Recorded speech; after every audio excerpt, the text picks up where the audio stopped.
Jorge Tirado Almendra, docente del Colegio de Veracruz.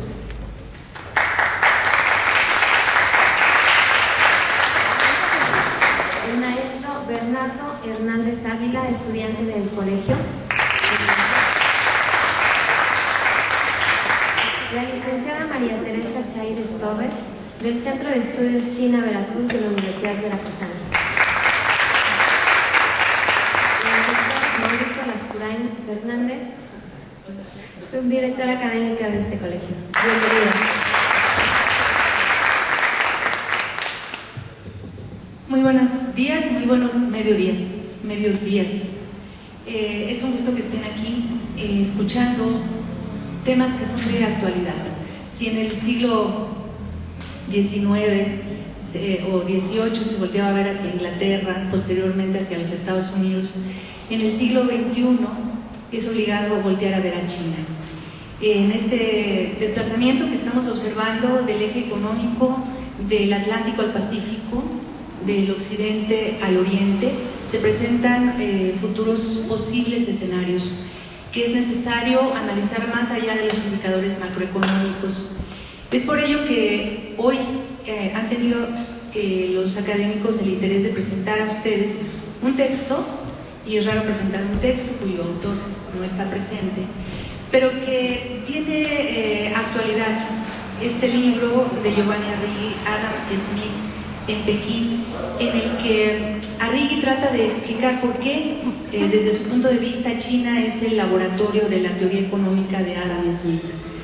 Cuando él vaticina, hace ya decenas de años, que llegará un momento en que las naciones podrán entenderse y respetarse mutuamente. ¿Cuáles son los futuros escenarios? No sabemos. Una guerra fría, encabezada por los Estados Unidos, ahora en contra de China, ya no por parte de la OTAN, sino haciendo uso, digamos, de las naciones, de las propias naciones que están en la región asiática. Puede también integrar a China y entonces aceptar que es posible una futura multipolaridad y no la lucha por la hegemonía de un país. El problema que se plantea ahora es Estados Unidos o China. China parece no estar dispuesta a ser un país hegemónico. Sin embargo, como decía yo, más allá de los indicadores macroeconómicos están los clásicos que tienen fundamentos para poder ahora entender cuál es el proceso que ha llevado a China a este desarrollo económico acelerado de los últimos 34 años y cuáles son los posibles futuros.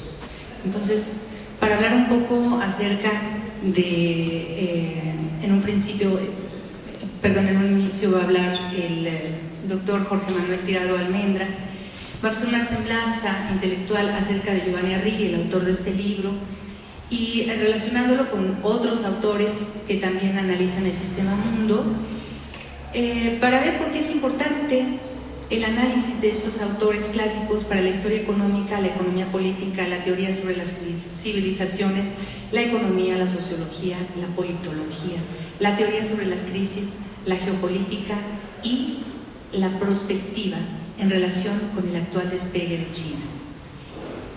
Entonces es un gusto para mí presentar a Jorge Tirado Almendra. Él es sociólogo de origen, egresado de la Universidad Nacional Autónoma de México, de la Universidad Autónoma Azcapotzalco. Actualmente es doctor en Historia y Estudios Regionales, egresado del Instituto de Investigaciones Histórico-Sociales de la Universidad Veracruzana y el profesor de la universidad también en las facultades de Antropología y Sociología desde 1980 y también docente de aquí del Colegio de Veracruz. Adelante. Sí, muchas gracias. No sé si sea posible, sí se escucha desde aquí, ¿verdad? Sí. Bueno, gracias. Bien, miren, el día de hoy, 6 de diciembre, con la presentación del texto Adam Smith en Pekín de Giovanni Arrighi, iniciamos la segunda etapa del seminario autogestivo sobre China y los límites del desarrollo del capitalismo histórico. Hacemos referencia a los límites del desarrollo del capitalismo histórico en asociación con China porque consideramos que China, por principio de cuenta y más allá de los lugares comunes y de la mitología existente en el campo de la geopolítica y de la economía, No es un modelo de desarrollo propiamente a seguir, aunque la verdad ha presentado un conjunto de transformaciones aceleradas en los últimos 30 años, particularmente a partir de 1990, que lo hacen aparecer como el centro neurálgico de las finanzas y del comercio internacionales. Y en tal medida, este tipo de transformaciones, este tipo de fenómenos desplazan el eje de la atención en lo fundamental hacia el lejano oriente.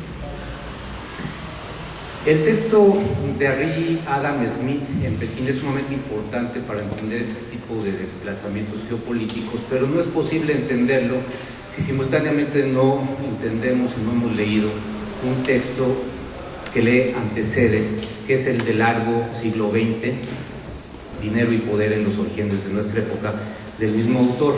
Este primer texto, el largo siglo XX, fue publicado en 1999 y el de Adam Smith en Pekín fue publicado en 2007. Realmente es muy poco el lapso de producción de unos y otros.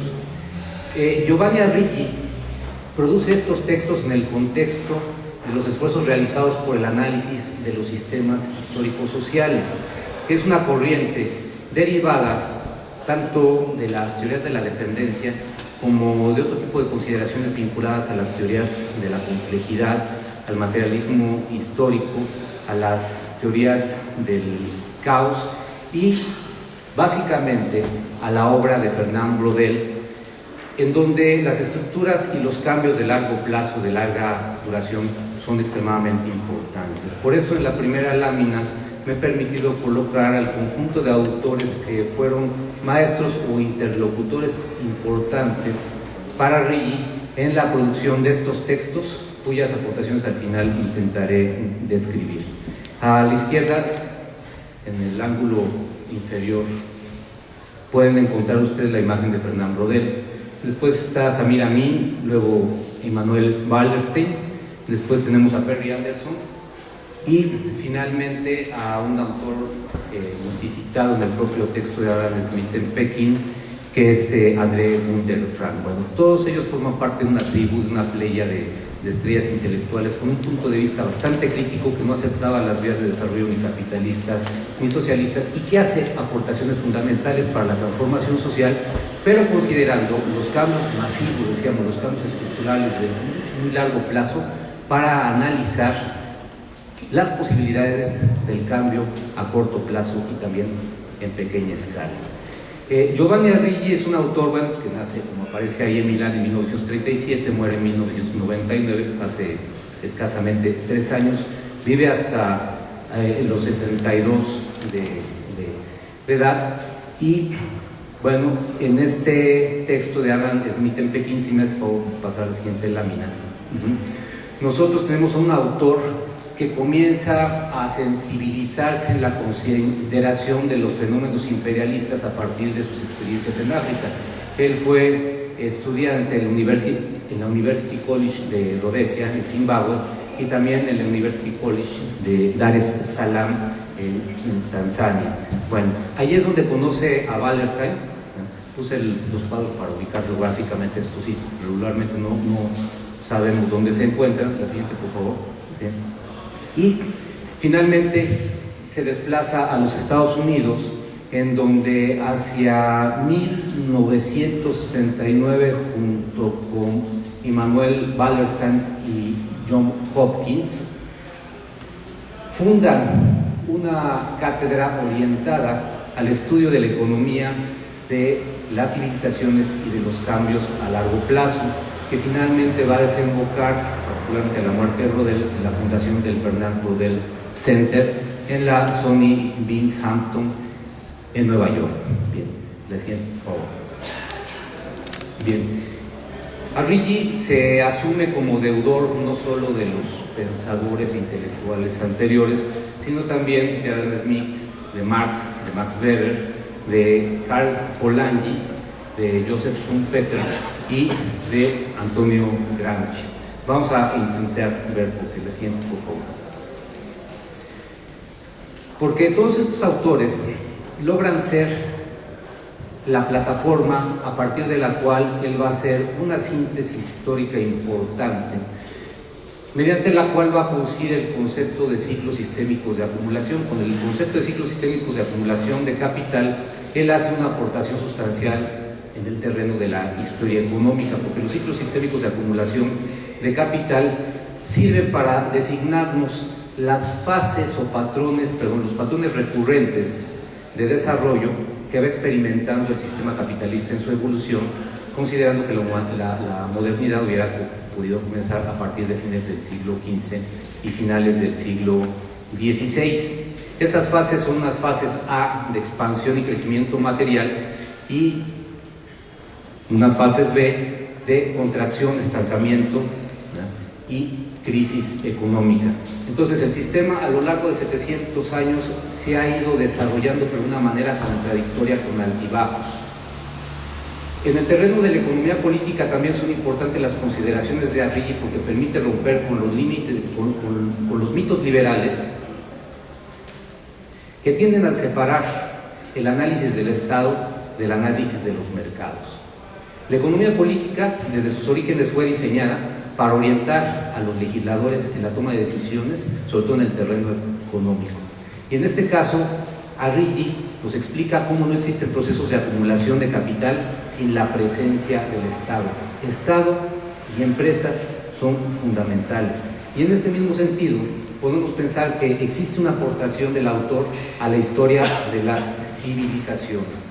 Esto es importante porque él, lo mismo que Max Weber y que Brodel, establece el surgimiento estructural de la modernidad en la fusión del Estado con el capital. Aproximadamente hacia fines del siglo XV, en lo que Brodel llega a llamar el largo siglo XVI, que es un siglo aproximadamente de 198 años, se va produciendo las articulaciones entre el Estado, considerado como un corpus de organizaciones gubernamentales, con el corpus o el cuerpo de organizaciones empresariales.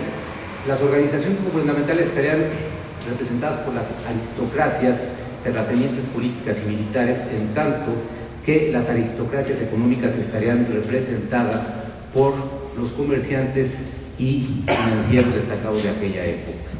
En el campo de la economía, la sociología y la politología hay una aportación fundamental, en este caso, sí, de Brodel, por conducto de Arrighi, al hacer entender que el capitalismo no es una infraestructura, sino es una superestructura. Brodel habla, y lo cita Arrighi, del capitalismo como el ámbito en donde habitan los grandes depredadores, está haciendo alusión directa a los grandes consorcios monopólicos, e impera la ley de la selva. El sustrato siguiente sería el del mercado y finalmente el de la vida material. Esto lo podemos encontrar en Civilización Material, Economía y Capitalismo de Brodel. Lo rescata Arrighi, y a partir justamente de esta consideración es que él comienza a escribir la historia del capitalismo como una superestructura que nos va a llevar a entender la disociación que hay entre sociedad y capitalismo. No hay sociedades capitalistas, se nos dice, existen sociedades o sistemas sociales subordinados al capitalismo. En el campo de las teorías sobre las crisis, la aportación nos permite entender, ¿sí?, que las fases de recesión no son fases estériles. Las fases de recesión en los sistemas sociales son periodos en los que es posible reestructurar, reorganizar a los estados, a las agencias empresariales y comenzar a organizar la guerra. Es por eso que hacia el siglo XXI, todas estas modificaciones que tienden a desplazar el centro geopolítico internacional desde Occidente a Oriente, dicen, bueno, puede ser que permitan reestructurar el sistema, pero no sin atravesar por el trámite de una gran cantidad de conflictos sociales en la disputa por el control monopólico de los recursos. Por tanto, en el caso de la geopolítica, bueno, estamos viendo ya claramente, ¿verdad?, la posibilidad de pasar a la consideración de las transformaciones que están ocurriendo en China. ¿Por qué? Porque estos centros neurálgicos del comercio y las finanzas, que habían transitado desde España a Holanda, de Holanda a Londres, de Londres a Nueva York, actualmente estarían encontrando su sitio de reproducción en la misma zona que está funcionando actualmente como el gran taller del mundo. No es solo el gran taller del mundo, sino el gran taller capaz de suministrar recursos financieros a la gran potencia en declive que son los Estados Unidos. Y finalmente, en el campo de la prospectiva, si bien China está mostrándonos posibilidades de crecimiento, posibilidades de transformación, China en sí no existe como una entidad aislada del concierto de estados nacionales. Arrighi se inserta dentro de los autores que analizan las grandes transformaciones que caracterizan a la humanidad por construir un sistema complejo de estados nacionales en un proceso de multiplicación creciente. Al principio eran 7, actualmente son más de 201, y el proceso de formación de una economía capaz de integrar al planeta entero, atravesando los límites, las formas de operación y de organización de todos estos estados nacionales.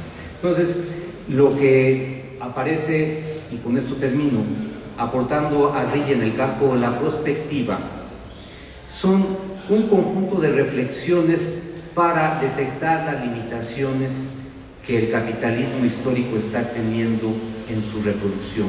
Cada vez tenemos estados y empresas más grandes, más complejos, más sofisticados, más poderosos, más potentes, con mayor alcance, pero la capacidad de reproducción de la productividad de trabajo y del capitalismo como estrategia de generación de utilidades es cada vez más frágil, es cada vez más débil. Entonces, sí, efectivamente, puede ser que exista un futuro promisorio, pero, y es lo que comentaba la compañera Tere Chaires hace un rato, no sin atravesar por una fase de caos, de conflictos, cuya marcha no puede ser descifrada en la actualidad con certeza, porque existen demasiadas incertidumbres, demasiados conflictos y demasiados intereses involucrados, y de aquí, bueno, la importancia de consultar y de leer la obra de Arrighi, no solo el trabajo de Adam Smith en Pekín, que ahora, bueno, capta nuestra atención, sino también obras precedentes como Orden y Caos en el mundo moderno, movimientos antisistémicos y particularmente el largo siglo XX. Muchas gracias.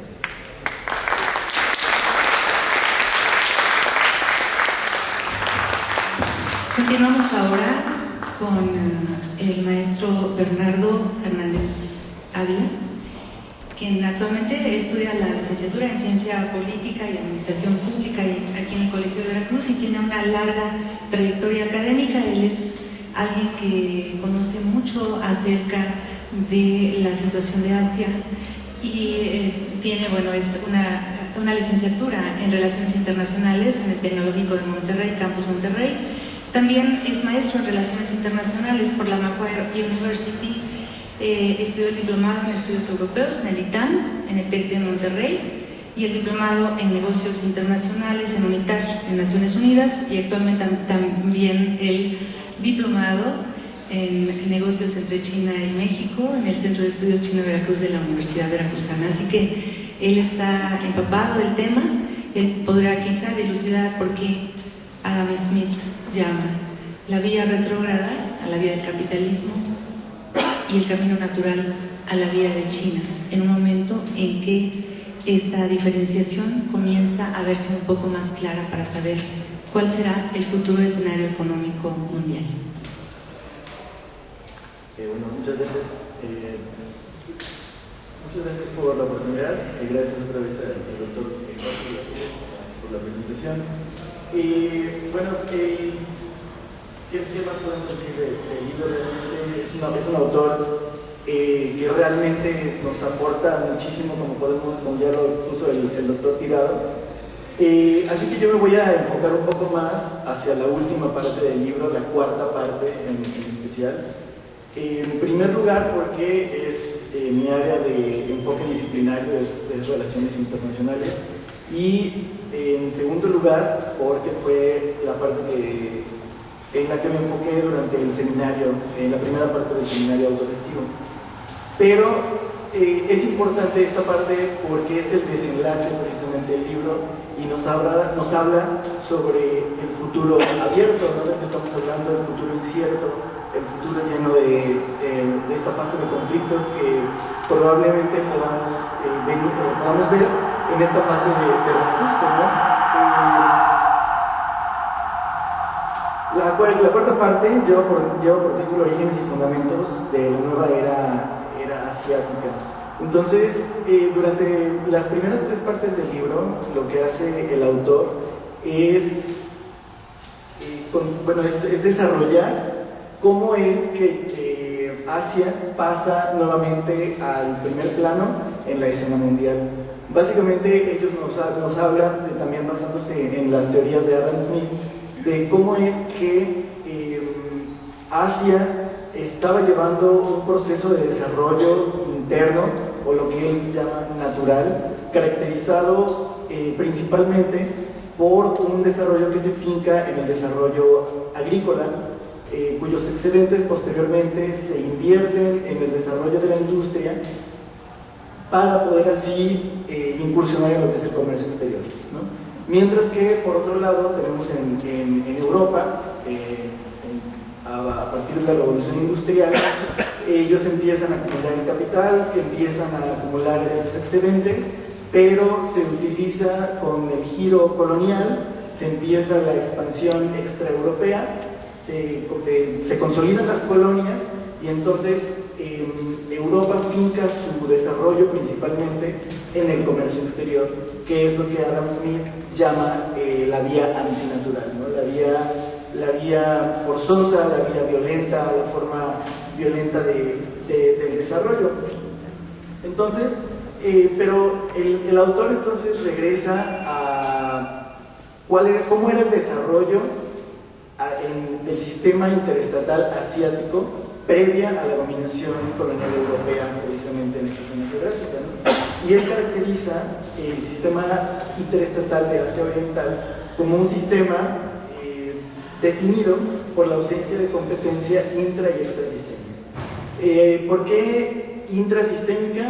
Porque Asia era el hegemón regional. Básicamente ninguno de los estados periféricos competía con China por la dominación geográfica, no tenían ambiciones coloniales, los estados periféricos del imperio tampoco tenían estas ambiciones, y entonces era un sistema que se caracterizaba por esta ausencia de competencia.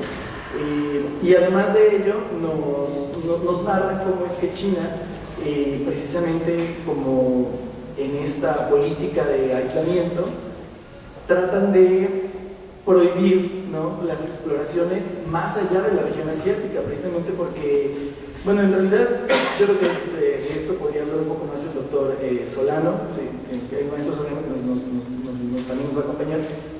¿Por qué precisamente por qué se detiene esta expansión más allá del sistema, ¿no? Pero el autor trata de manejar varias conjeturas que probablemente el doctor Solano nos quiera exponer. Pero este sistema también se caracterizaba por una balanza de poder que difiere sustancialmente del sistema europeo, caracterizado por el desequilibrio de poder, ¿sí? Básicamente en donde se daban muchos choques entre las potencias y en donde se desarrolla precisamente toda la parte del concepto de naciones y demás, ¿no? Todos estos mecanismos para estabilizar el poder en la región europea, mientras que en Asia el poder estaba más concentrado y por lo tanto no había como una contestación al mismo. Estaba caracterizado precisamente, como ya mencionamos, por la diferencia entre la vía antinatural europea, la vía natural asiática, fincada esta última en el desarrollo agrícola, y por supuesto en el desarrollo capitalista que impulsa el comercio exterior y la colonización, y en el caso de Asia el desarrollo basado en el mercado. Hay evidencia empírica que indica que en la región asiática se estaban desarrollando antes que en Europa los mercados libres precisamente de una clase capitalista, no eran aparentemente mercados más equilibrados, ¿no?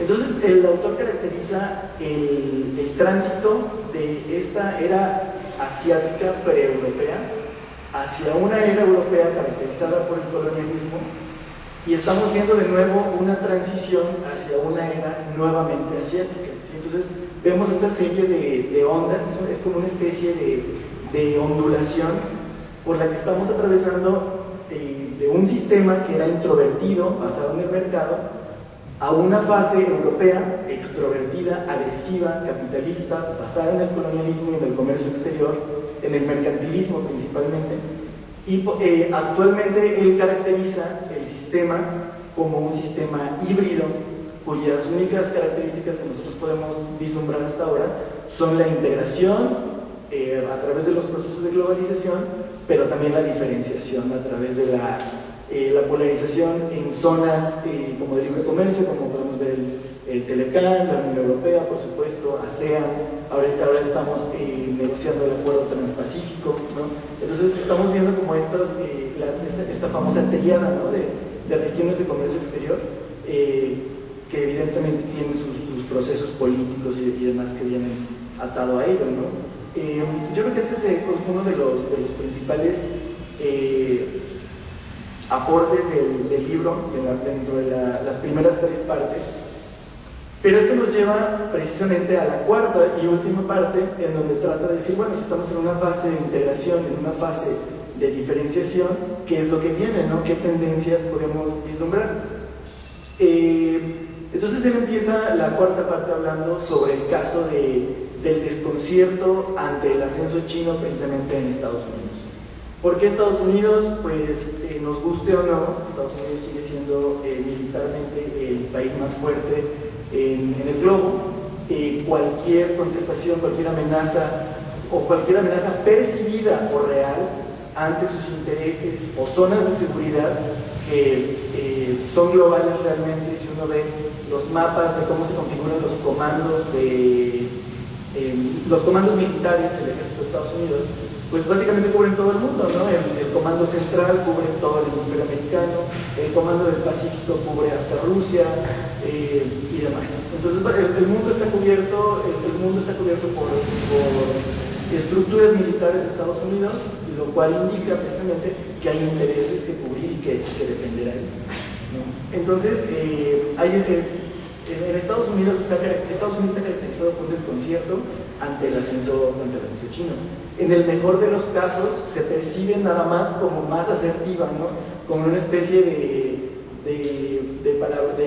fraseología un poco más ligera, ¿no? No la percibimos como una amenaza, sino a lo mejor pues, más asertiva, ¿no?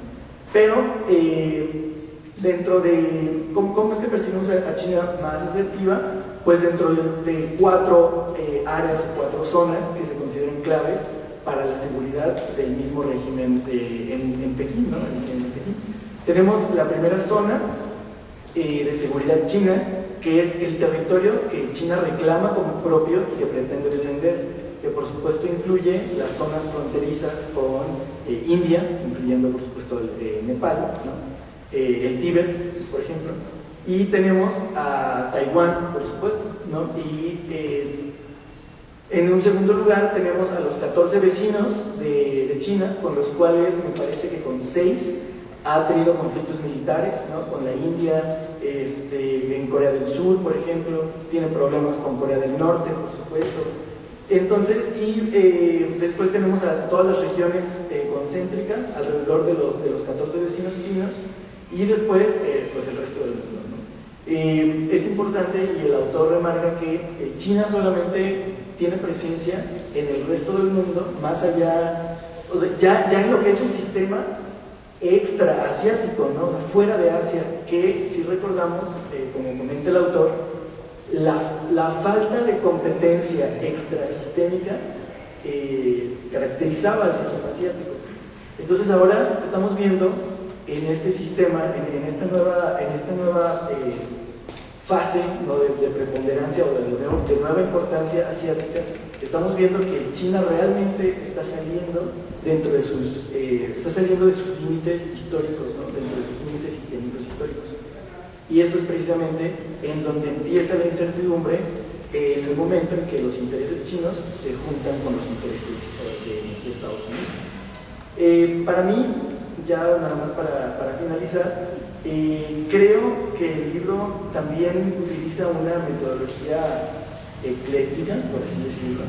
Pasamos de una perspectiva de largo plazo, de analizar estructuras de larga duración, precisamente para entender qué cambios está experimentando el mundo, el sistema a nivel mundial, pero también creo que nos indica que a corto plazo vamos a tener que retomar teorías que probablemente estaban perdiendo relevancia en los estudios internacionales, como pueden ser la teoría de sistemas, la teoría de la estabilidad hegemónica, teorías de la balanza de poder, e incluso la teoría de la disuasión, porque precisamente Estados Unidos está, ambas potencias en realidad, tanto Estados Unidos como China, están creando nuevos sistemas de disuasión militar, precisamente para tratar de evitar la injerencia armada de uno ante los intereses del otro. Valdrá la pena revisar para tratar de ver qué desarrollos se pueden dar, qué compromisos realmente están cumpliendo ambas potencias en términos de los regímenes de no proliferación de armas nucleares, de armas biológicas y de armas químicas, por ejemplo. Hay que recordar que ambas, tanto Estados Unidos como China, son partes del Tratado de No Proliferación Nuclear, pero ninguno de los dos es parte de los tratados de prohibición de pruebas en cuanto a armas atómicas. Hay que recordar que, por ejemplo, el tratado, la Convención de Prohibición de Armas Biológicas no cuenta con ningún mecanismo de monitoreo de salvaguardas, como en el caso de armas nucleares, que es la Agencia Internacional de Energía Atómica. La Convención de Armas Biológicas no cuenta con un mecanismo de tales características y solamente descansa en el cumplimiento voluntario de las partes de medidas de instrumentación o desarrollo de la confianza, como pueden ser, por ejemplo, un sistema de reporte homogéneo en cuanto al gasto militar, en cuanto a la comunicación de movimientos militares en ciertas áreas que pueden parecer sospechosas, en cuanto a cuántas plantas de producción de agentes biológicos hay en territorios de ambas partes, etc. Es importante comentar que China no está cumpliendo con este tipo de medidas y por lo tanto pues estamos viendo una especie de creciente ansiedad y crecientes tensiones del lado de Estados Unidos, ¿no? Quienes precisamente tienen este tipo de experiencias lidiando con la Unión Soviética. Entonces regresamos a, como bien mencionaba Tere, a la posibilidad, ¿no? a la posibilidad abierta. No estamos previendo que vaya a haber tal cual una serie de conflictos iguales a las que se dieron durante la Guerra Fría, pero es imperativo rescatar el uso precisamente de analogías históricas y de la experiencia histórica de la gente encargada de la política exterior en Washington al momento de lidiar con nuevas experiencias en términos de política exterior. Entonces vamos a tener precisamente una de las aportaciones del libro es esta, ¿no? Dejarnos con la importancia nuevamente de revisar realmente qué es lo que están pensando aquellos que modelan la política exterior de Washington hacia el mundo, ¿no? Y otras preguntas que nos pueden quedar es cómo es que México está moldeando su política exterior hacia el Pacífico Asiático. Tenemos una política exterior hacia el Pacífico Asiático. Actualmente estamos discutiendo sobre si México realmente lleva a cabo diplomacia o solamente negociaciones económicas en Asia Pacífico, ¿no? Creo que nosotros también tendríamos que estar viendo esto. La seguridad es una preocupación primordial y México no está aportando a la consolidación de un régimen de seguridad en el área del Pacífico Asiático, que también, dada nuestra costa, en este lado del mundo, pues es principal, ¿no? Entonces, por lo menos de mi parte, estas son las reflexiones con las que me deja el libro. Es un poco más enfocadas hacia el corto y mediano plazo, ¿no? En el futuro, precisamente porque el libro en la cuarta parte cierra con estas reflexiones, ¿no? Sobre qué es lo que le depara al mundo el ascenso de China, dado este sistema nuevo caracterizado por la diferenciación y la integración, ¿no? Estas dos dinámicas que lo caracterizan. Sería todo, muchas gracias.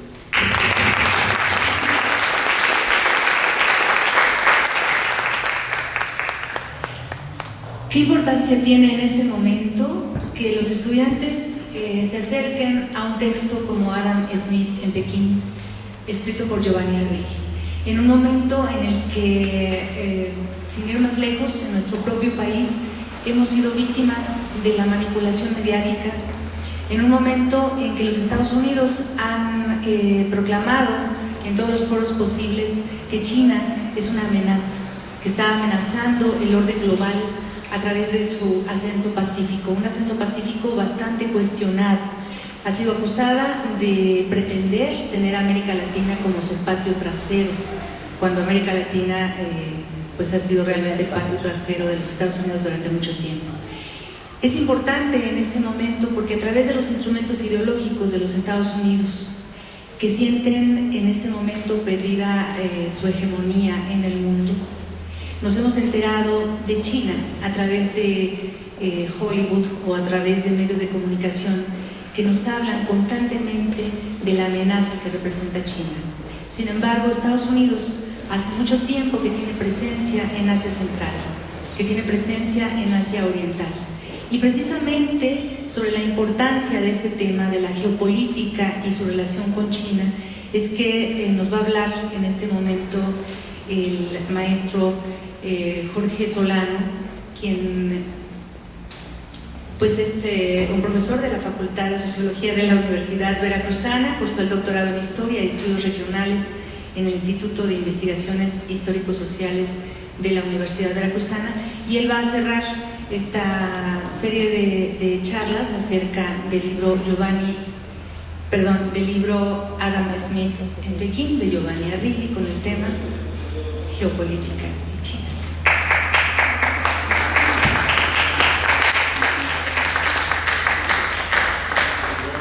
Buenas tardes. Para entender la situación geopolítica de China en el enfoque de Giovanni Arrighi, habría que hablar de algunos antecedentes. Él corresponde o está dentro de un enfoque que se llama teoría de los sistemas mundiales.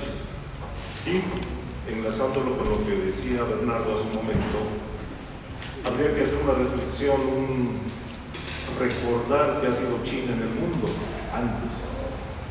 El libro de hecho comienza con la idea de que en Europa hasta el siglo XVIII se pensaba que China era más adelantada.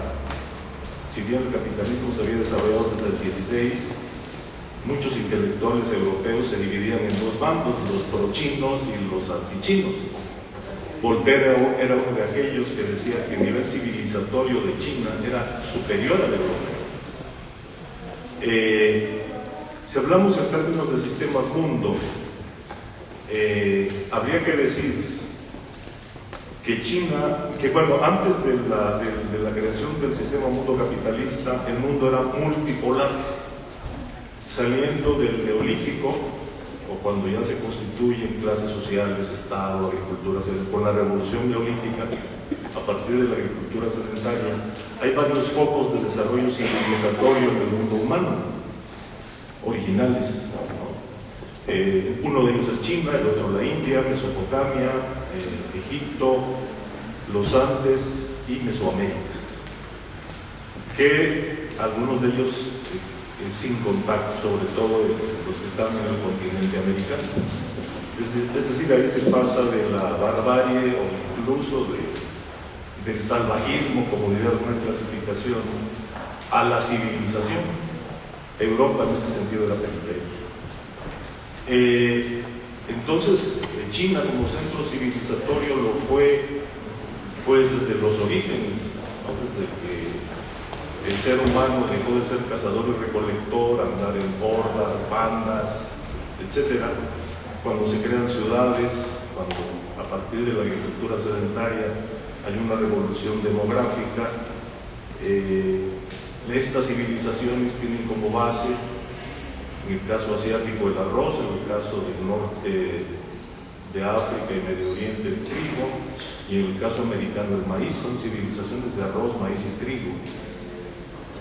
Hay autores como Raymond de Frank, como mencionaba Bernardo, que dicen que incluso el capitalismo estaba más desarrollado en China que en Europa.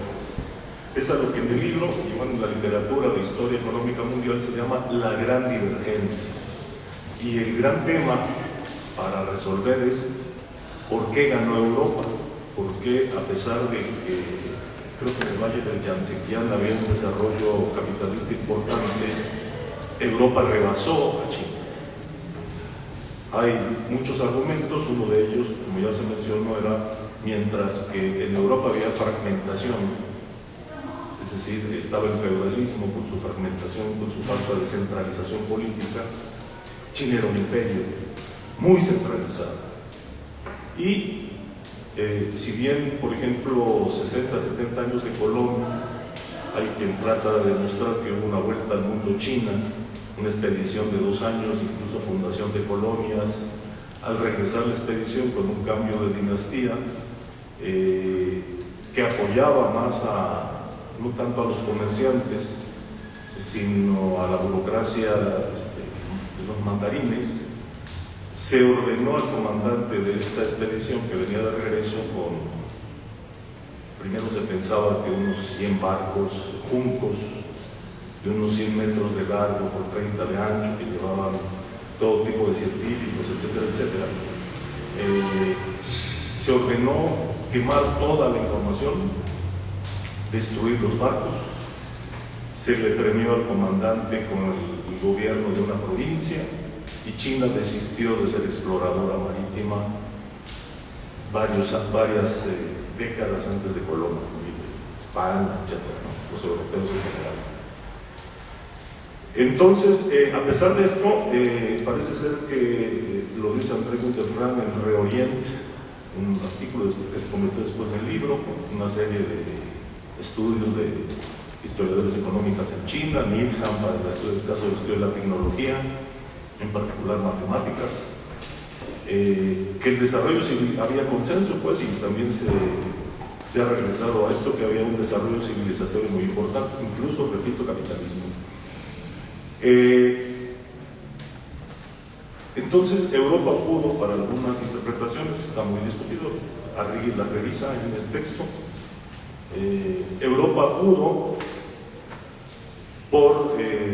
porque había ya una organización como los burgos, independiente del poder feudal, y que poco a poco fue ganando importancia, los comerciantes, y la fragmentación política. Eso permitió, le dio espacios, digamos, de cierta libertad económica para desarrollar el capitalismo. Y se habla de la vía natural y la vía antinatural. Digamos, la vía natural que estaba desarrollando China era a partir de la industria que produce mercado y que produce después comercio lejano. La vía antinatural es la europea, la mercantil, que comienza con el monopolio de la ruta de la seda, que va de China a Venecia y de Venecia al resto de Europa, que va creando una clase social que puede monopolizar el comercio. Aquí Arrighi tiene una idea muy interesante de Brodel, de que mercado y capitalismo son antitéticos. Eso es muy importante también. Él, en Civilización, Material, Economía y Capitalismo, dice que en la primera etapa existe la civilización material, la tecnología, resumámoslo así, aunque no es ese precisamente el concepto. Después aparece la economía, donde hay competencia. A partir de que hay excedentes económicos e intercambio, poco a poco se van creando vías de comunicación, de intercambio comercial. Y hay capitalismo cuando alguien o algunos logran monopolizar esas vías de comercio. Que en la etapa de la economía hay competencia, pero en el capitalismo cesa la competencia. En realidad el capitalismo es monopolio.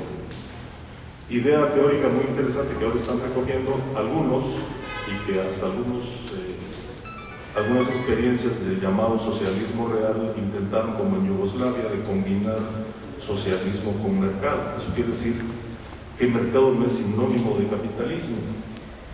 Brodel demuestra que en Venecia fue el primer lugar en el mundo en donde 6 familias lograron monopolizar el comercio con China, y por eso ahí surge el capitalismo en el siglo XVI. Entonces, la excepcionalidad europea viene de estas y otras muchas condiciones, pero sería lo básico, digamos, en una síntesis, y logra de manera antinatural desde el comercio, que ya en el siglo XIX se transforma en la revolución industrial, después de la conquista de América, etcétera, etcétera, crear un sistema mundo planetario. ¿Sí? Entonces, China se retira en una estructura sistémica de centros, semiperiferia y periferias. Podría decirse que China, al perder, pues no la hegemonía, porque no era hegemónico mundial, sino renunció a ser hegemónico mundial, sí era muy importante en su región. Un mundo multipolar es un mundo regionalizado, en donde hay hegemonías regionales, pero no hay una hegemonía mundial.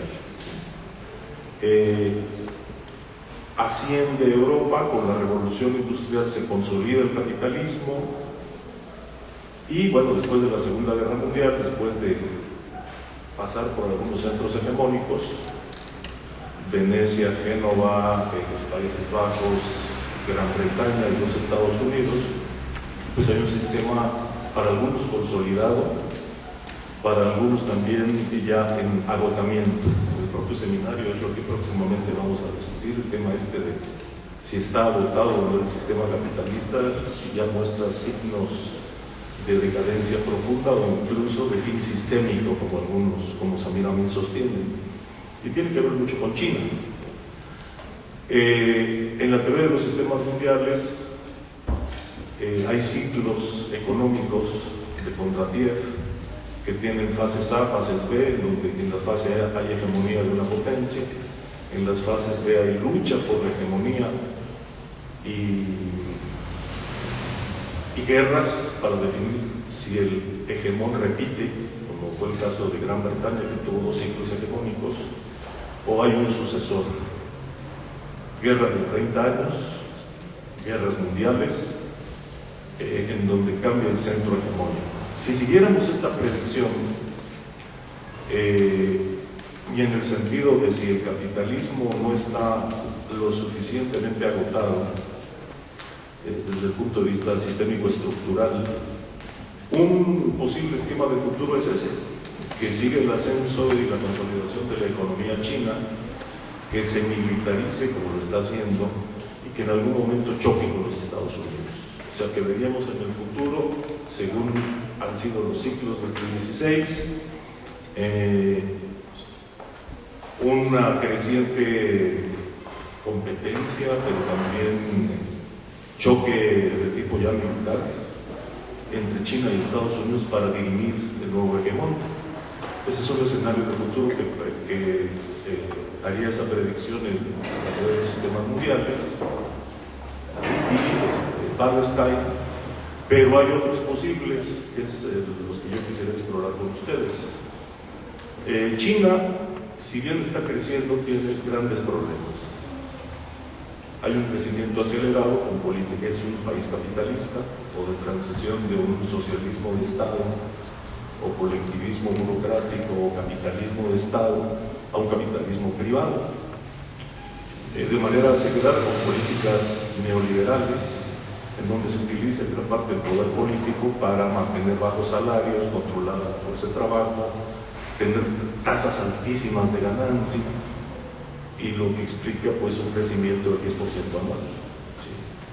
Pero al mismo tiempo estamos viendo que hay una gran insurgencia social ya en China, hay muchos movimientos sociales, el crecimiento tan acelerado está destruyendo también de manera muy acelerada el medio ambiente y en muchos lugares hay resistencia. Entonces, si bien guiándose por el asunto del crecimiento pudiera decirse es imparable China, pues quién sabe porque puede entrar en crisis, y si es un sistema capitalista va a entrar en un ciclo B, no puede ser eternamente ciclo de expansión.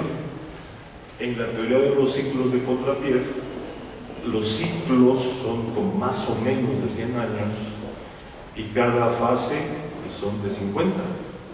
Entonces habría que, en términos de eso que ha sido un patrón, pues el crecimiento, ya sabemos, hasta por la economía clásica, Schumpeter y otros, no puede ser incesante, no puede ser interminable, llega un momento que tiene sus topes, ¿no?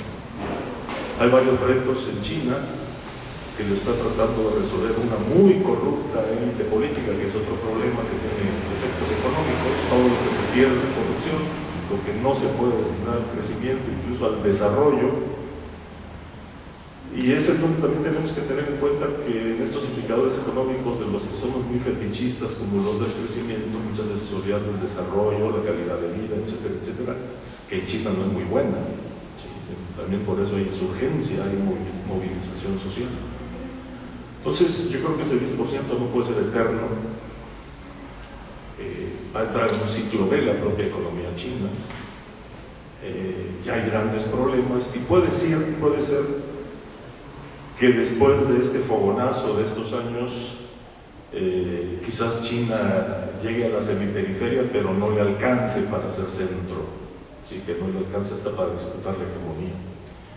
Los que analizan la economía mundial actualmente dicen que los próximos 25 años son de un mundo multipolar. Es decir, que probablemente le alcance a China para ser hegemónico en su región, Asia Oriental, en el Asia Oriental, pero no para llegar a disputarle la hegemonía a los Estados Unidos. Por otro lado, hay bastante consenso que Estados Unidos está perdiendo la hegemonía, y la predicción más probable en este momento es que en los próximos 25 o 30 años tendamos hacia un mundo multipolar, que podría ser el ciclo de un cambio sistémico general de fin del capitalismo, como algunos predicen también. Es decir, en la misma América, en el continente americano ya apareció otro centro polar hegemónico, que es Brasil, en donde ya está hegemonizando Sudamérica. Y entonces, en esta cuestión multipolar, digamos, algunos dirían que lo que se llaman los BRICS, ¿no? Este grupo, más bien categoría lógica, que grupo en sí mismo, que ya se están juntando, Brasil, China, Rusia, India, etcétera, etcétera, podrían ser centros de polarización regional. ¿Sí? Que Rusia se consolidaría como potencia e influiría en su región, la India también, China también, Brasil y Estados Unidos quedaría como potencia, pero quizás controlando Canadá y México, mientras no cambie la élite que está decidiéndose por enchufarse a la economía estadounidense y la alianza en otros niveles con los Estados Unidos. La eterna o muy vieja movimiento pendular entre el panamericanismo y el bolivarianismo, ¿no? O el bolivarismo. México tendría la opción de seguir en esa alianza con los Estados Unidos o integración neocolonial, o aliarse con Brasil, ¿sí? Y eso implicaría cierta influencia importante en Centroamérica, hacia el Caribe, como ya sucedió en los tiempos de López Portillo. Entonces, que es un escenario muy interesante de multipolaridad. Después de esa fase de multipolar, es muy incierto si China, ya por allá de 2030, 2040, llegara a ser hegemónico después de una guerra con los Estados Unidos, que quizás nunca ocurra. Si ya estamos en transición a otro sistema, si, como dicen desde el pensamiento complejo, estamos en un momento de bifurcaciones y se está ya evolucionando hacia otro sistema, pues quizás nunca ocurra ese choque que esperemos, ¿no? Entonces, ese es un escenario interesante para muchos, el más probable, en donde China, pues quizás cuando mucho tendrá un papel regional, pero no mundial. Sí.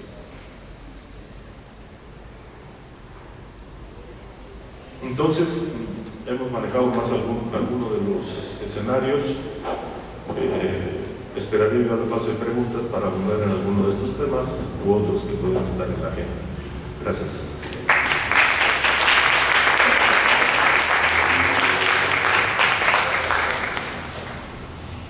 Bueno, pues en esta ronda de preguntas tenemos nada más 2 preguntas. Es importante mencionar una vez más, como se ha repetido en esta serie de encuentros académicos, que China tiene un camino distinto al de Occidente, comenzando por la participación social, la descentralización, la inversión en ciencia y tecnología y posteriormente la inversión extranjera directa, que llega después de que China ya tiene un camino recorrido en el desarrollo que nosotros hemos podido ver a través de estos años.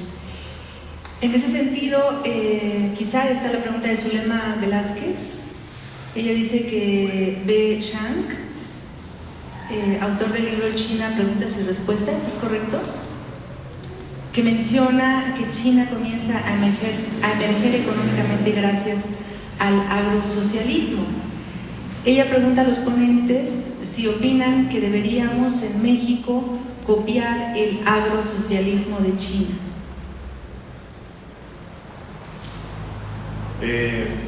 Yo creo que China comienza a regresar a la escena mundial cuando regresa al capitalismo. El gran salto adelante fue un fracaso. La opción esta de antes de la muerte de Mao de basar el crecimiento y el desarrollo en el agro terminó en fracaso. La reaparición de China en la escena mundial es a partir del regreso del capitalismo. Yo creo que no es excepcional el desarrollo chino, gracias a esta combinación de un Estado muy fuerte y centralizado, que con políticas económicas de muy intensa explotación logra una gran producción de excedente económico que lo está utilizando para impulsar su comercio, el desarrollo industrial, etcétera, etcétera.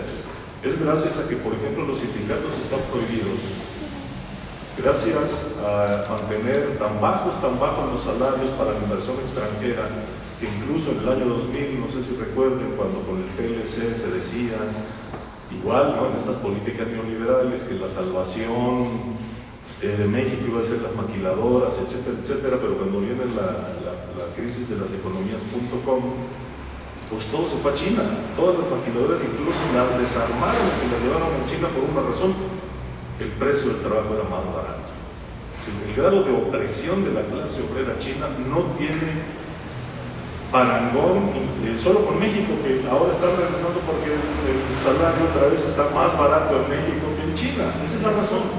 Entonces, este proceso de acumulación se ha dado en la era post-maoísta.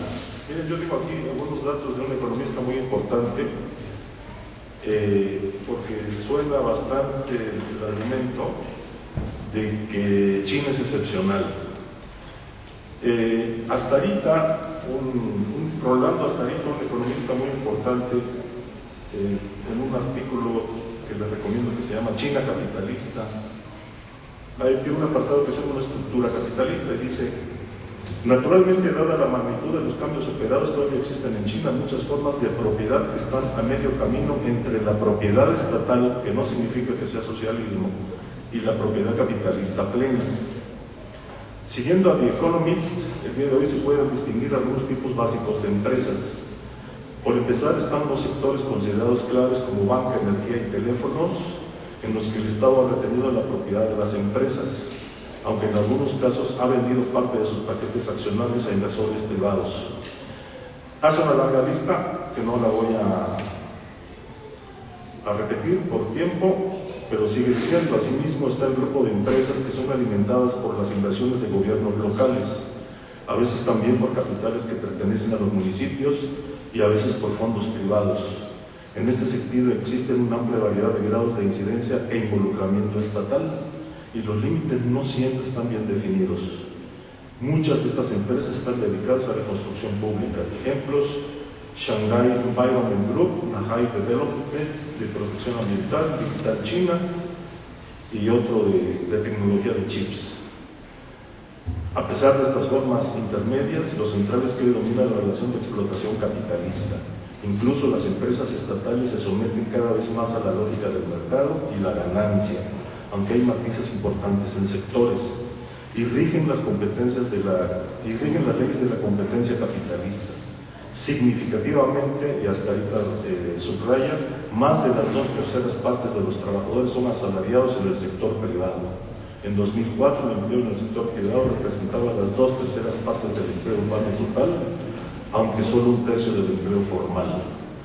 También en el agro se está socavando la propiedad colectiva de la tierra. Es importante tener presente que en China prevalece la pequeña explotación campesina. Hay unos 800 millones de campesinos y el promedio de tierra cultivada por hogar es de 0.33 hectáreas. Muchos de estos campesinos ven amenazadas sus tenencias. Según denuncias de organismos de ayuda internacional, en los últimos años unos 40 millones de campesinos perdieron sus lotes por tomas compulsivas del gobierno destinadas a satisfacer las demandas del desarrollo urbano.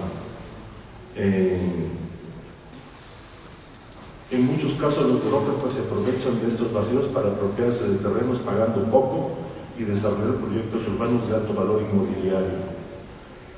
Las estadísticas oficiales dicen que entre 1995 y 2002 hubo cerca de 1 millón de casos de ocupación ilegal de tierras y transacciones que comprendían 189,000 hectáreas, lo cual se ha convertido en una de las principales fuentes de corrupción y descontento social.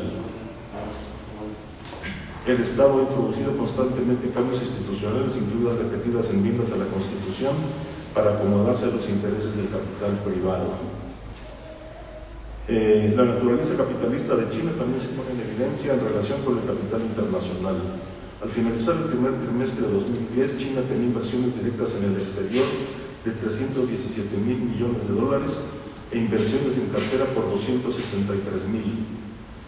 La inversión extranjera directa en China era de 1.526 billones de dólares y la inversión en cartera de 223,000 millones. En 2010 las empresas chinas cerraron 4.251 tratados de fusiones y adquisiciones, tanto en el exterior como en el interior, lo que representó un 16% de aumento con respecto a 2009, etcétera, ¿no? En términos de inversiones externas, en 2010 las empresas chinas cerraron 188 tratos de adquisiciones y fusiones, lo que representa un 30% de aumento con respecto al año anterior, constituye un récord histórico, etc. ¿no? Entonces, hay más datos, ¿no?, para aumentar, pero hay incluso análisis más detallados de economía mundial que, sin lugar a dudas, lo que yo decía, demuestran que China es una economía capitalista orientada por políticas neoliberales. Entonces, hay un gran enriquecimiento de la clase en el poder. Ahora están aumentando a pasos agigantados el número de millonarios y pues yo creo que esto va a tener un tope. Entonces, creo que son algunos datos relevantes de mucho más. Después podríamos... Hay otra pregunta, Jorge. Bueno, mientras la Asamblea Popular Nacional de China informa que en el 12º plan quinquenal una de las propuestas del gobierno chino, aparte de desacelerar la economía y bajar el crecimiento a solo 7% anual, también se anuncia una incentivación del mercado interno. Esto es aumentar el salario de los trabajadores en aproximadamente, si no estoy equivocada con la información que tenía, un 20% anual, para lograr que en este plan quinquenal, al concluirlo, los trabajadores tengan un aumento del 100% para que se pueda incentivar el consumo interno. Sin embargo, se afirma también que hay bajos salarios, que, como lo acaba de mencionar Jorge Solano. La pregunta es para Jorge, de parte de Moisés Martínez, y dice: por favor, amplíe usted la cuestión de los bajos salarios en China. Bueno, de momento no traje datos, pero sí hay estadísticas importantes sobre esto. Efectivamente hay un proyecto, como hay algunos análisis de que fue embajador mexicano en China. El gran problema en China es que la economía sobre todo el comercio exterior se ha basado en productos de muy bajo precio, digamos, ¿no? Las baratijas, ¿no? Estas que están hasta en los mercados informales. En los proyectos de la élite china está precisamente, en tanto que también desde 2008 se contrajo el mercado mundial, no se colapsaron, pero se redujeron significativamente las compras en el extranjero, con el plan de reorganizar la economía, reforzar el mercado interno, aumentar los salarios, subir la calidad de los productos y tener a la vista pues el mercado interno como el inmediato, ya no depender tanto de las ventas a nivel internacional, y para eso se está planteando el aumento de salarios. Ojo, todo esto no significa socialismo, sigue siendo capitalismo, quizás disminuyendo las políticas de ajuste neoliberal, un poco en la idea keynesiana o neo-keynesiana de regresar al mercado interno fuerte, etcétera, etcétera.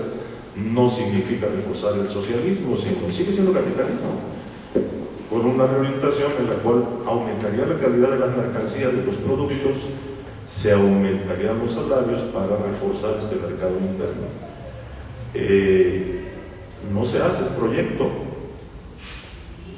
Eso no ocurre todavía, es proyecto. Vamos a ver si, no sé para cuándo sea el siguiente congreso. Yo creo que habría que ver en la página de OCDE o de otras instituciones parecidas, incluso de la Organización Internacional del Trabajo, ya datos específicos de cómo están los salarios en China. Ha habido ligeros aumentos, pero recuerden, no todo es economía. También está la gente que se suicida, ¿no? Porque las condiciones de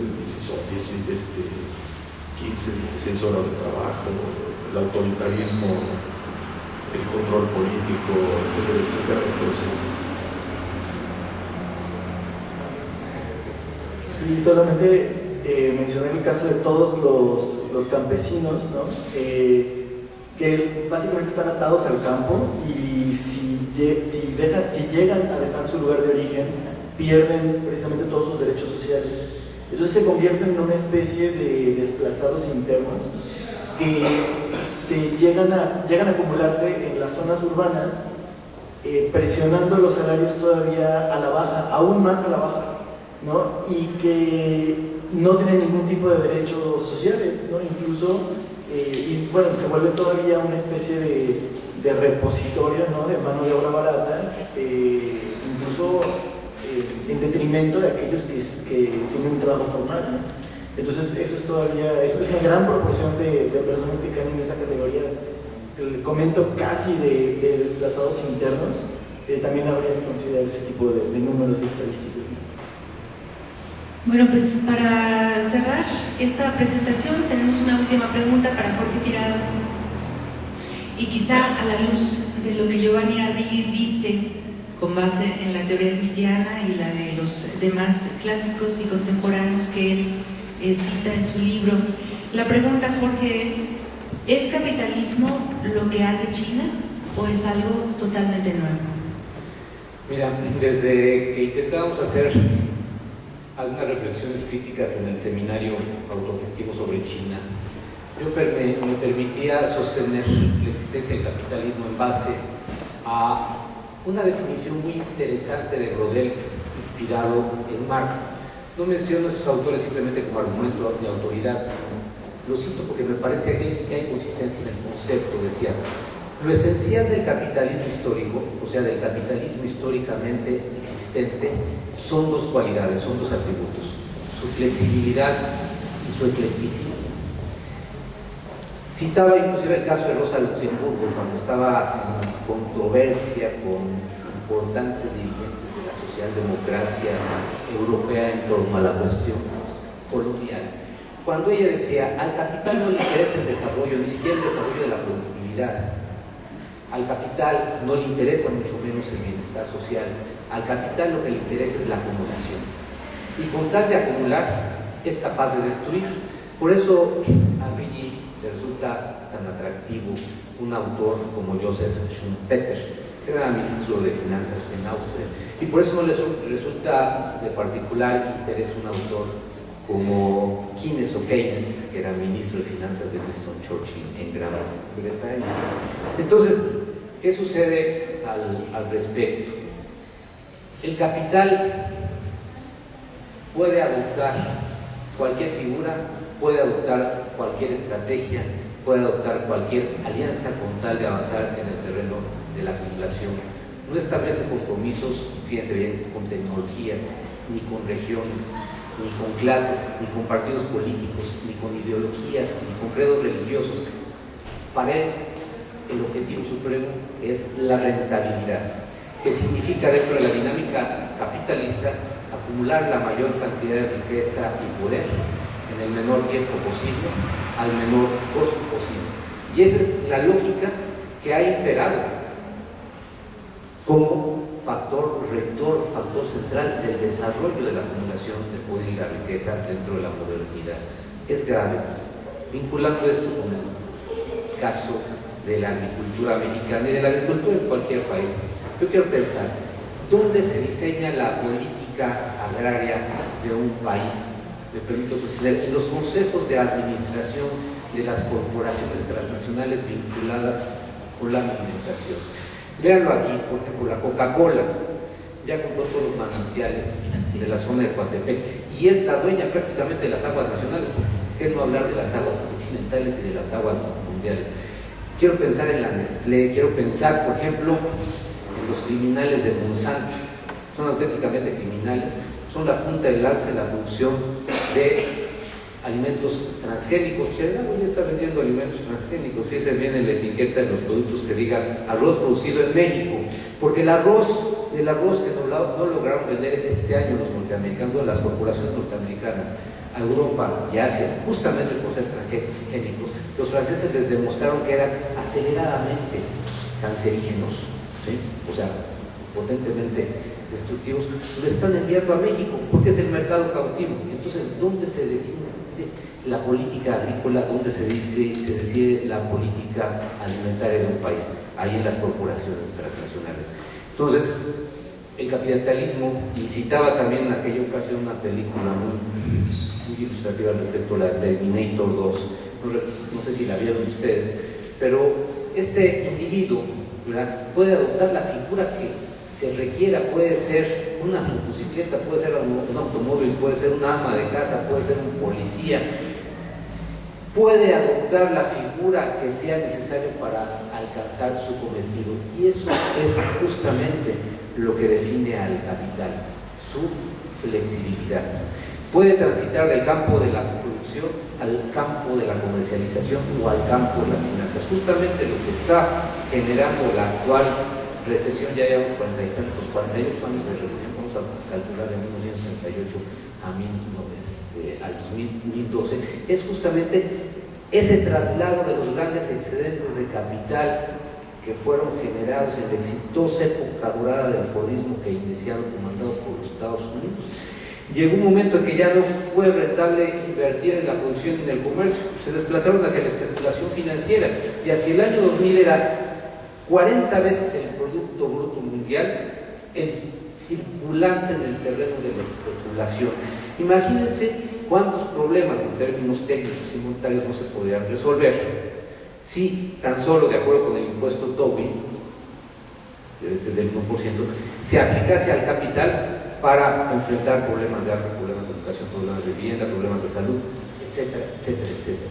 Pero ¿cuál es el problema de esta gran masa de riqueza? Su monopolización. Por eso Rodin decía, el capitalismo es una superestructura, ahí se encuentra el comando de todo sistema social, es el ámbito donde viven los grandes depredadores e impera la ley de la selva. ¿Y cuál es la ley de la selva? La ley de la selección natural, la ley del más fuerte. Entonces, pues, yo entiendo, yo quisiera, ¿verdad?, ver en China un lucero con el cual pudiésemos iluminar el sendero para la salvación de la humanidad en el futuro inminente del siglo XXI. Pero yo digo, así se hizo a finales del siglo XIX con Gran Bretaña, así se hizo a mediados del siglo XX con los Estados Unidos, y el famoso American Way of Life, todo el mundo quería tener su auto, su casa, su vivienda, su familia, sus niños, su escuela, etcétera, etcétera, etcétera. momento, no es un modelo de bienestar. Entonces, a mí en lo particular, y creo que parte de lo que se impulsa por una vertiente del seminario, me interesa en particular es analizar las tendencias fundamentales del desarrollo de la sociedad china como parte de la sociedad mundial y detectar sus contradicciones, justamente para no estar repitiendo los mismos errores, y en la medida de lo posible para generar una conciencia que se oponga a todo proceso de monopolización en cualquier ámbito de la vida social. Es lo que podría decir al respecto. No sé si está contestada la pregunta, pero... Cuestión breve y general.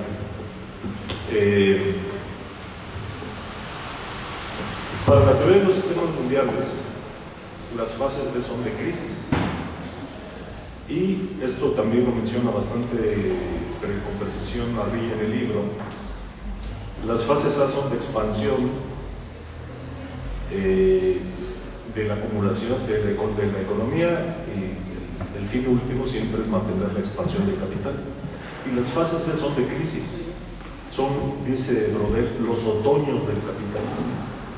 Y en los otoños del capitalismo el capital se refugia en la especulación, y en la especulación en las bolsas y en la especulación inmobiliaria, porque no tiene sentido, si hay una crisis de demanda, aumentar la oferta. Entonces el capital se refugia en estos sectores. Y ha ocurrido en el caso del capitalismo occidental estas dos tendencias. El esquema neoliberal es un intento de manejar la crisis para que la acumulación no se interrumpa, y no es un esquema que busque el desarrollo, sino busca capotear la crisis y salvar a los capitalistas. Es un proceso donde se subvenciona a los capitalistas, se les rescata, etc. La crisis ya clara de este modelo neoliberal fue en el año 2000 con la crisis de las economías.com. Pero bueno, ya venía desde los 70s y ya con la Reaganomics, las economías se comenzaron en Inglaterra con Thatcher, la crisis de la deuda en América Latina, la conformación del FMI, Banco Mundial, etcétera, etcétera. Se convirtieron en los órganos, igual que el Consenso de Washington, del manejo de esta crisis. ¿Qué países han comenzado a salir de esta crisis del neoliberalismo? ¿Quiénes se desengancharon de la globalización neoliberal? Los países que abandonaron este modelo. Otra vez, curiosamente, en América Latina, donde inicialmente se aplica desde 73 el esquema neoliberal, sobre todo en Chile, comenzando en Chile, después en Brasil, después en Argentina, de la mano de dictaduras militares, igual prohibiendo sindicatos, manteniendo bajos los salarios, etcétera, etcétera, el adelgazamiento del Estado, todo lo que ya conocemos. ¿Quiénes comenzaron a recuperar?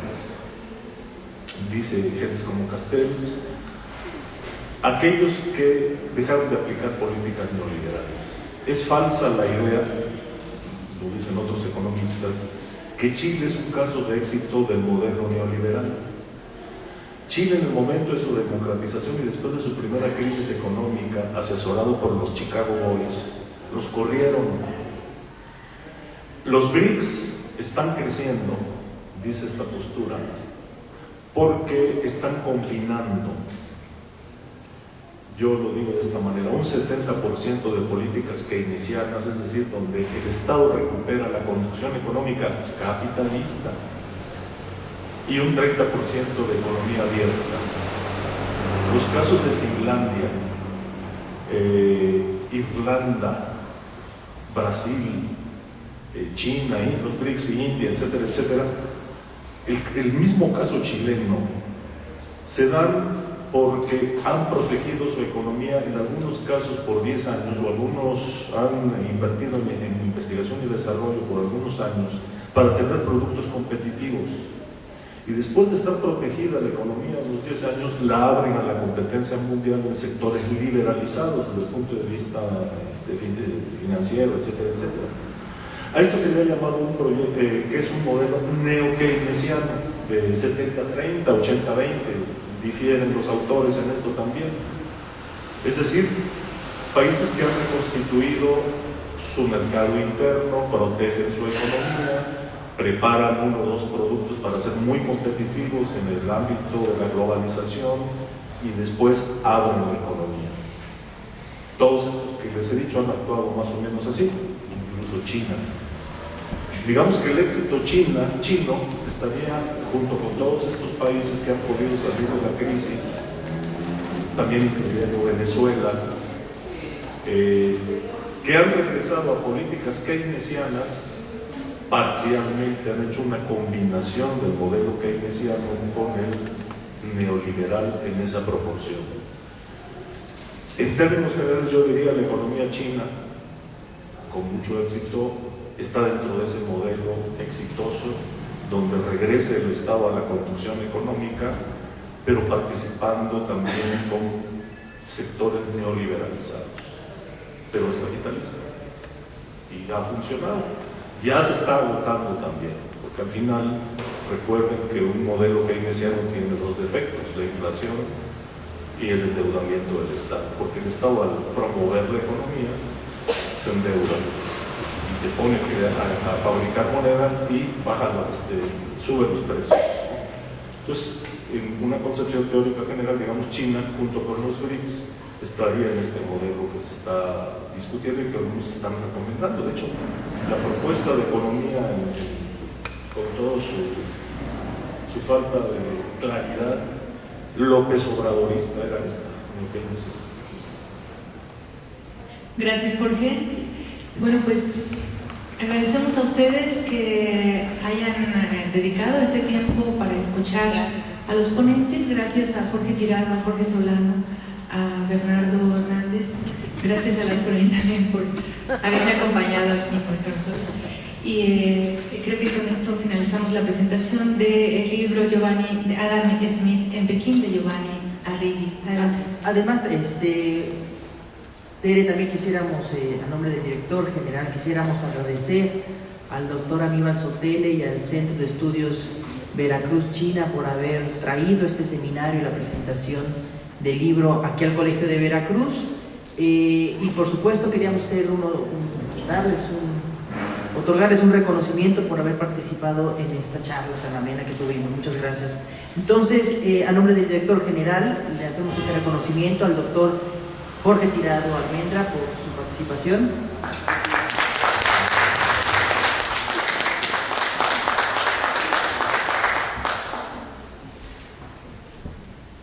Asimismo, al maestro José Bernardo Hernández Ávila por haber participado en estos comentarios.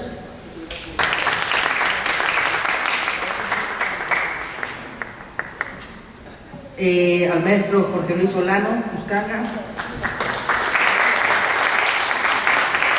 Tenemos aquí también una serie de libros que se han escrito en el Colegio de Veracruz, y también quisiéramos agradecer a María Teresa Torres Chaires por haber moderado esta. Muchas gracias. Gracias a ti. Buenas tardes, buen provecho. Hasta luego. Un arrocito chino hasta